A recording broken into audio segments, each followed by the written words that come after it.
Hari ini kita tidak sekedar hadir dalam sebuah acara. Kita diundang untuk menanam kasih.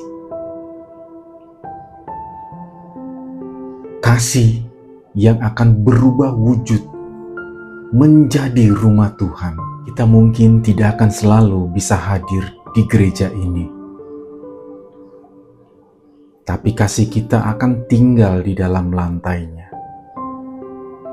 Di bawah altar, di belakang mimbar,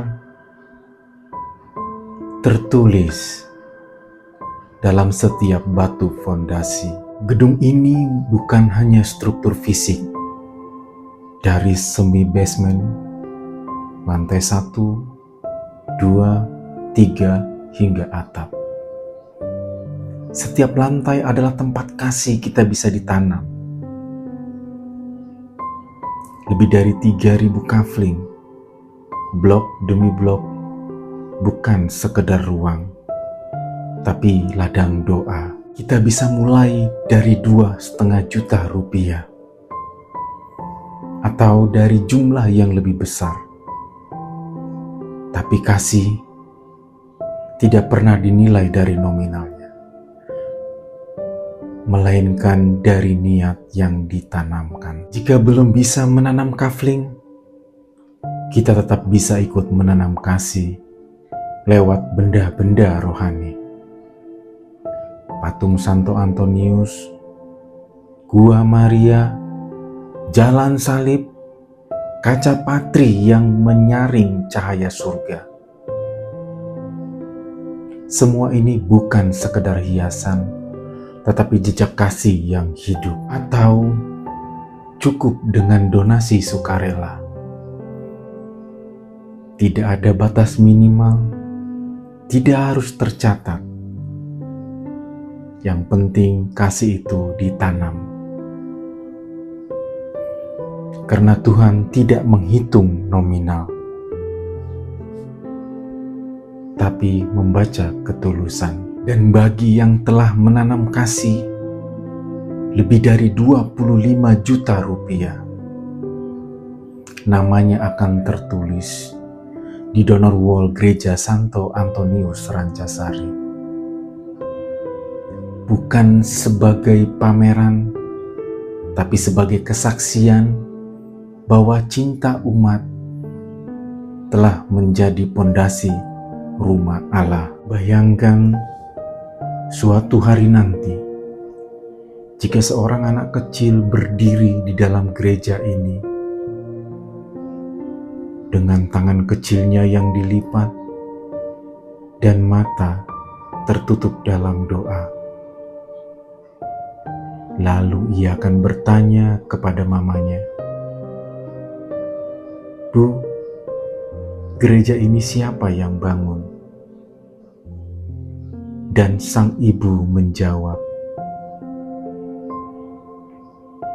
"Nak, lantai yang kamu injak ini, tembok tempat salib tergantung itu, dan mimbar tempat Romo berkhotbah itu, semuanya dibangun dari kasih papa dan mama." Itulah warisan iman yang ingin kita tanamkan malam ini.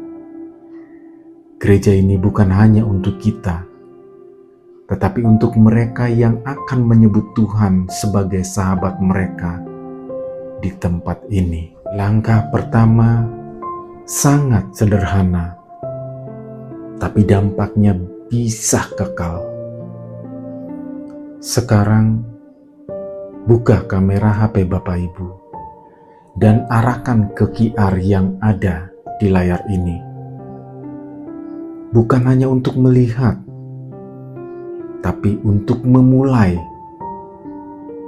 Karena kasih dimulai dari satu langkah kecil yang berani dilakukan sekarang. Setelah QR terbuka, Bapak Ibu akan diminta menentukan kasih seperti apa yang ingin Bapak Ibu tanamkan malam ini. Apakah satu kafling di lantai 1 area altar? atau satu benda rohani, atau cukup satu dukungan tulus yang akan menguatkan pembangunan ini, apapun bentuknya, jika berasal dari hati, Tuhan akan menerima dan mencatatnya. Langkah terakhir ini kecil tapi penting, karena kasih perlu jejak. Tuliskan nama Bapak Ibu, nomor WhatsApp, dan kirimkan bukti transfer kasih Bapak Ibu malam ini, agar panitia bisa mendoakan, mencatat, dan memastikan bahwa kasih itu benar-benar sampai ke rumah Tuhan. Dan siapa tahu kelak anak kita akan berdiri di altar gereja ini dan berkata, "Itu dari Papa dan Mama."